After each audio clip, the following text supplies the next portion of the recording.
Day today for one of the world's best-known women, Leona Helmsley, the billionaire real estate owner from New York, who once was quoted as saying, "Only the little people pay taxes." Tonight, she faces hard time, prison time. Her trial this summer attracted worldwide attention with its account of lavish living and tax avoidance. This afternoon, the 69-year-old woman wept as the judge handed down her sentence for evading more than $1 million in taxes. Richard Roth reports.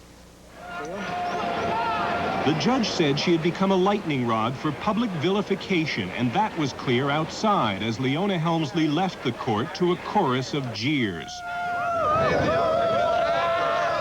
Her sentence, 4 years in prison and more than $7 million in fines, was stayed pending an appeal. Sobbing in court, Helmsley called it a nightmare. "I'm more humiliated and ashamed than anyone can imagine," she said.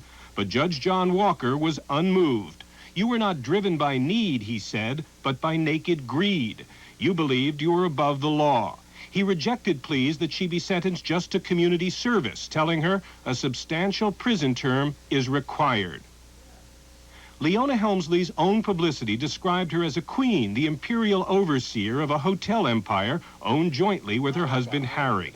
The government's charge, proved in court, was that their lavish lifestyle was financed in part by tax cheating, what the judge called a sophisticated scheme of writing off even small personal expenses to their business.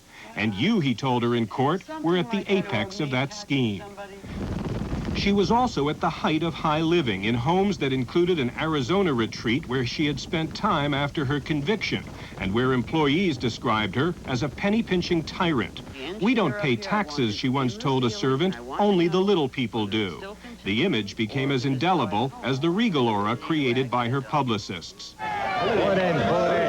The judge today said none of that mattered. There's no place for it in court. He said he was punishing Leona Helmsley not for her controversy, but for her crime.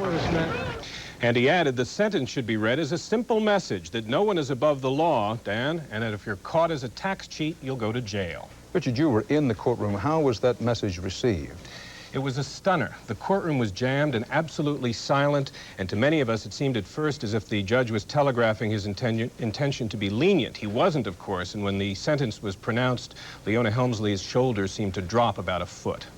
There's a question of mercy and fairness here, and obviously Leona Helmsley can afford any kind of appeals. What are the chances that this won't stand up on appeal? Well, I would bet eventually that she will go to jail, that it will stand up on appeal for two reasons. One is that most experts say there isn't that much in the trial record that's controversial enough to seem to warrant a reversal on the basis of the record. And the second point is that the judge pointed out in his sentencing that the sentence he delivered today is within federal guidelines for this type of crime. Richard Roth, thanks.